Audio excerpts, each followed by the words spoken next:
Hey, ladies and gentlemen, this is Ronaldo from Hard to Deter Men. And this is part 3 of this little mini series I'm producing here, directed and produced by this idiot.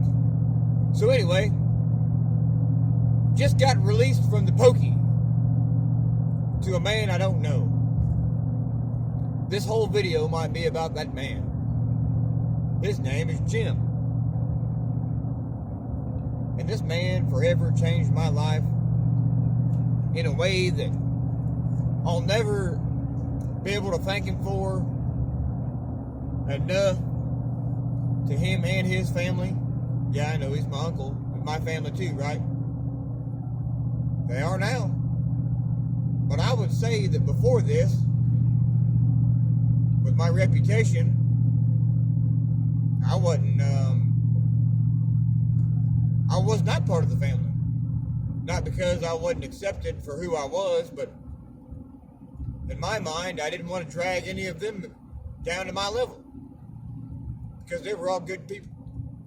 I got a cousin named K. I won't say his whole name. He can comment if he wants later. And his sister is also a K. Their mama is a B, and not that kind of B. But, man, them people really worked on me and tugged at my heartstrings in that short amount of time I was around them. Jim didn't have to take me in. And there's a couple funny stories about Jim. He's an old Navy vet. And he don't play well with others.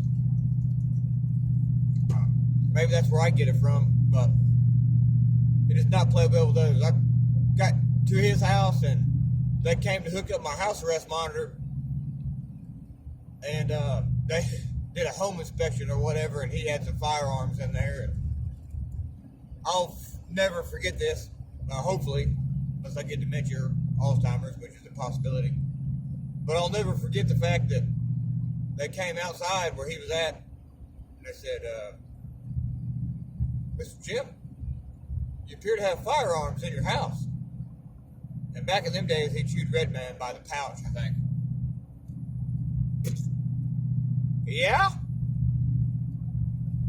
What's that mean? Well, sir, he can't live here if there's firearms in the house. Well, they're in a gun cabinet. Well, yeah, but it's not locked up. Well, hell no. If I need one of my guns, I can't tell the burglar to hold on, let me go unlock my gun cabinet. Well, can you lock the door for us while we're here? No. I'm not locking my guns up. Sir, he can't stay here if your guns are out. Well, you called me to come get him. I didn't call you begging to get him out, he said. And I just looked at him like, hey, man, this is the first pinch of freedom I've had in about 3 years. Now I'm going to need you to turn it down a little bit. I didn't say a word. I just laughed. So, long story short, they compromised, and I was able to stay there. And I went out on my allotted window of time every week to go look for a job and couldn't find one willing to hire me. A guy that had never officially had a job, but he had a prison sentence in his belt. I was on house arrest and probation at the same time. Nobody wants to hire a guy like that. It's hard. So Jim just happened to have some contacts at a local sawmill, and he got me on part-time out there. I have no idea how much money I was making. I can't remember. I'm sure it wasn't more than about $9 an hour at best. I was shoveling sawdust. And another fellow that worked there, who's also a family member of mine, I'll call him R. He kind of run part of that show out there at the sawmill, and he didn't care for me much at all. He knew my reputation. He knew I was a sack of dung, and he didn't want nothing to do with me. At first. And I don't blame anybody who knew me back then, because I was not hard to deter. I was hard to mature. I was a young punk, fresh out of prison. I was a new me, but I wasn't the me I am today. So I get on out there at the sawmill, and I'm shoveling sawdust, and it's a part-time job. They really didn't have any openings, but they figured out real quick that I was dedicated to my job, and I was a hard worker. If that stepdad of mine didn't teach me nothing except how to take a punch, he taught me how to work hard. They did that. So, anyway, running on about 6 minutes already. Good night. So, to this day, I consider Jim my second dad, and probably taught me more in the years I've been in his life than my dad taught me when I was in his, before he passed on. And not so much about who I am, but who other people are.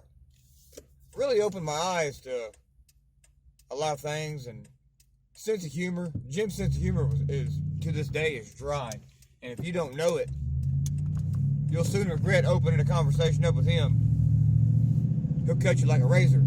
I love it. Wouldn't change it for the world. That man to me means more than he'll ever understand, I'm sure. And it's unbelievable the bond that we have now. And we don't talk every day. We don't talk every week. I don't even call him every month. But when I do, it's like I talked to him yesterday. He loves talking to me as much as I love talking to him. And honestly, even though I know this video is going on a little long here, I probably helped him as much as he helped me. Because he was lonely and lived by himself, and his grandkids were growing up and moving away, and he just didn't have anybody right there with him every day to talk to or to give guidance to. I think for him, giving guidance and whatnot is a big thing, and he really loves it. He told me the last time we seen him, which was a few months ago, that he's not even sure what his purpose is now. And that's a hard pill for a man that's 90, 91 to swallow, because you've never about outlived everybody you've ever known in your life, outside of your children and your grandchildren, and your neighbor who's also in his 90s. I can imagine a two grumpy old men conversations them two fellers have. But, y'all, Jim is part of the reason I'm a hard to deter man, and over time with this channel this year, you'll begin to understand that through our struggles and our trials and tribulations, where we live and learn, you'll learn that I remember my past like it was yesterday. There's some things that I forget time to time. There's some bad things that happen to me I wish I could forget from time to time. But overall, prison, no prison, felon, no felon, the struggles I've had looking for a job over the years, the amount of hate I've gotten from people, the amount of hate I've given to other people, the fact that I'm still here scrapping every day for something to do at work, dealing with other people's illnesses at work and their shortcomings, where they got to pick up their pace, and I get hate for working harder than everybody else, like that's something that's my fault. Maybe I shouldn't have to work less hard. Maybe you should have to work harder to earn your paycheck at the end of the week. That's something else Jim taught me. I'm not giving you nothing, kid. I'm not giving you a job at the sawmill. You're going to go earn it. They're going to give you a part-time position, and if you like it and you work hard enough, maybe they'll work you into a full-time job, which they did. Crone Lumber Company in Martinsville, Indiana, if y'all looking for a job, it'll make a man out of you. And if you listen and pay attention, you'll learn some things out there. But anyway, y'all, this video is running on long, and I'm headed to the tattoo shop right now. I got a beautiful woman to hunt down. She's laid up on a table right now. So let me get up off of here, and we'll holler at y'all later, and I'll get this uploaded today. And this has been part 3 of Ron's Hard to Deter story. And This story would be a lot harder and a lot longer to tell if I really went into details about some of the stuff that I've been through in life. But if y'all are interested, I can always make a new video about something if y'all want some details. So anyway, this is Ron. It's been fun. It's been real. And if you live long enough, it'll be real fun. So I'll holler at y'all later.